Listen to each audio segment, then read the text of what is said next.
Why is it we sometimes say the nastiest things to the person we love the most? How is it that seemingly simple negotiations sometimes end up with partners screaming at each other? How do we end up snapping and acting in ways we swore we would never do again? What makes people who love each other sometimes get really anxious when approaching each other, or leads us to avoid talking about important matters? And more importantly, how can we learn to stop long-standing patterns of destructive conflict, develop the skills to manage our negative emotions and destructive urges, and learn how to talk and listen in ways that lead to understanding, validation, negotiation, and closeness? These are the questions this book will address. Everyone knows, minutes or hours after a nasty fight, that what we said made things worse and got us less of what we wanted. Yet, somehow, we said it or did it anyway, and may even have meant it at the moment.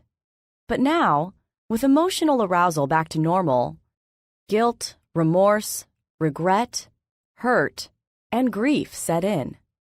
Maybe we will be able to apologize and turn things around, but the whole episode is likely to happen again and again. Destructive conflict in couples corrodes relationships and makes both partners miserable.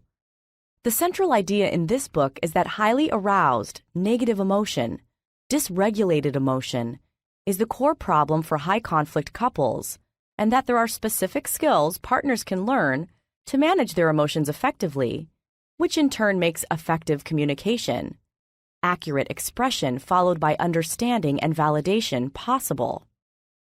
With enough practice, conflict can be transformed into closeness, and couples can achieve the closeness, friendship, intimacy, peace, and support that brings us joy and reduces our suffering. Understanding emotions and high emotional arousal. Emotions are much more complicated than most people realize. Part of the problem stems from the way we talk about emotion. First of all, we talk about emotion as a thing, a noun, rather than as something we are doing. But in fact, emotions are complex processes like walking or talking, things that we actually do that affect other things inside us and also affect others. It is easier to conceptualize thinking as something that we do. Then, when we say we had a thought, we recognize that it was just one moment, one small piece of a long process.